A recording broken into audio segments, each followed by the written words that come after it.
မြန်မာဖိုက်တာနှစ်ယောက်ပါဝင်နှွဲမဲ့1 Friday Fight 109နဲ့110မှာတစ်ဖက်ဖိုက်တာများကိုချိန်ကပ်ကြည့်ခြင်းပြည်သားအားလုံးမင်္ဂလာပါခင်ဗျာဒီတစ်ခါမှာတော့1 Friday Fight 109နဲ့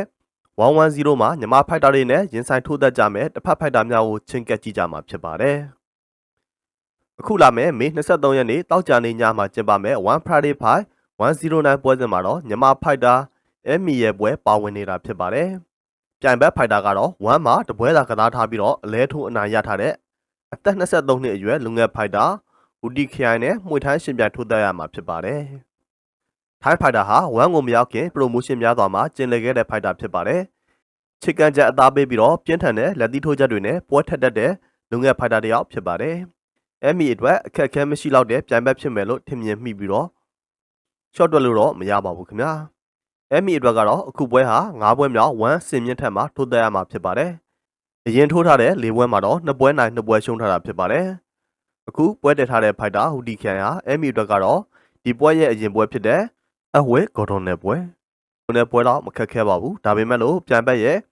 ခြေကန်ချက်တွေကတော့ဂီယူပြူရမှာဖြစ်ပါတယ်။ဒီပွဲမှာအမီအကောင်းဆုံးလုပ်ပြနိုင်ပြီးတော့အနိုင်ယူသွားမယ်လို့မြင်အမီဟာအခုပွဲကိုဒူးကောင်တွဲဆိုင်အဖြစ်ထိုးသက်ရမှာဖြစ်ပါတယ်။ဒုတိယပွဲကတော့အခုလကိုမေ30ရက်နေ့မှာထိုးသက်ရမယ်1 Friday Fight 110မှာတော့မြန်မာဖိုက်တာစူပါရီချန်ပွဲပါဝင်လာတာဖြစ်ပါတယ်။စူပါရီချန်ကတော့ဂျပန်ဖိုက်တာ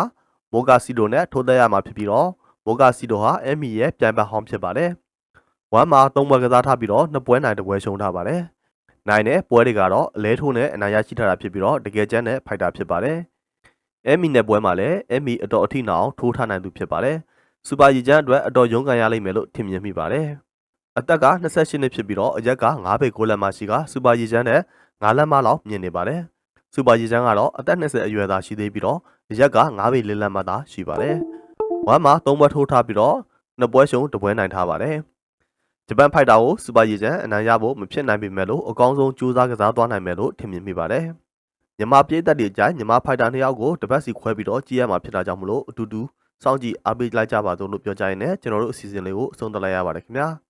အားပေးတဲ့တယောက်ချင်းစီတိုင်းကိုအထူးပဲကျေးဇူးတင်ရှိပါတယ်ခင်ဗျာ